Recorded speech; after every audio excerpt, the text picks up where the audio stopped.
Hello, YouTube. My name is Philip Spadel, and I will be presenting and discussing failed states and Pakistan as a failed state on the failed state index. First of all, however, I have to feed you some definitions so you can get the gist of what I'm actually talking about.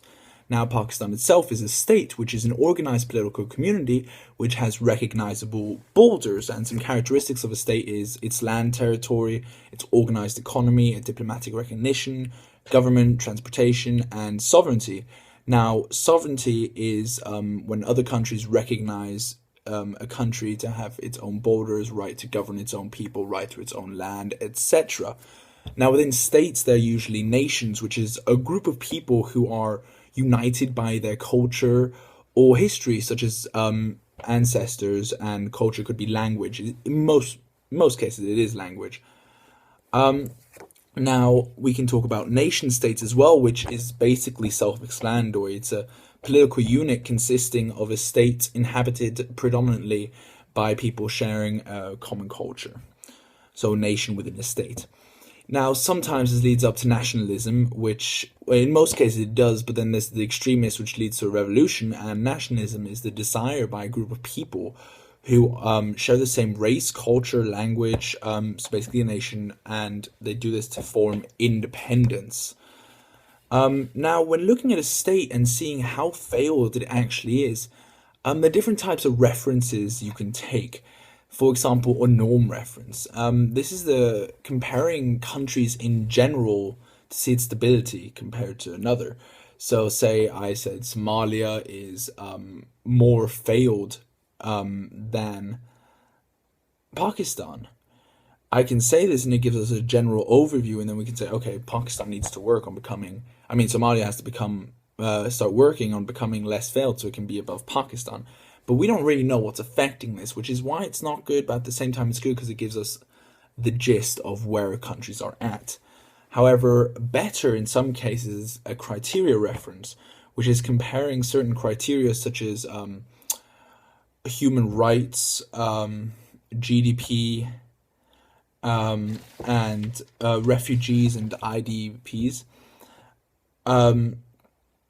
that determine a country's stability. So this is looking at independent criterion which we can use to judge a country. And this gives other countries and the country itself sort of overview of what it has to work on. Maybe its transportation system is perfect. However, there are no human rights, there's no democracy, nothing, and that's why it's low down on the failed states, so they don't have to work on their transportation. It could be something along those lines. Now, let's look at why Pakistan itself is a failed state. So, on the failed state index, in the Foreign Policy magazine, it is the 13th most failed state in the world. So, the criteria for Pakistan from this foreign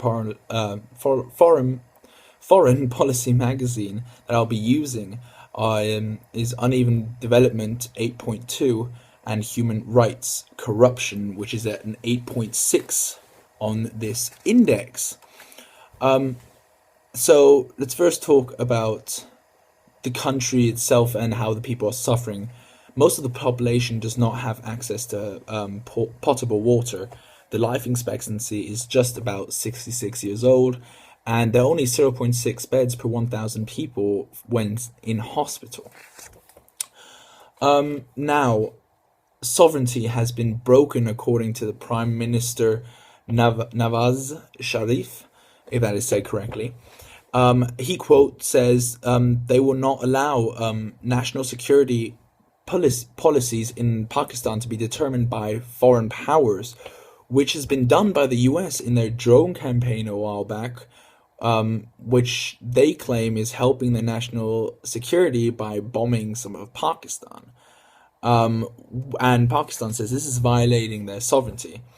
Now, this is a big debate, but it kind of leads to the failedness of Pakistan as less countries are recognizing them to be a sovereign state and saying we have to help. This leads to one of my questions where does it actually help?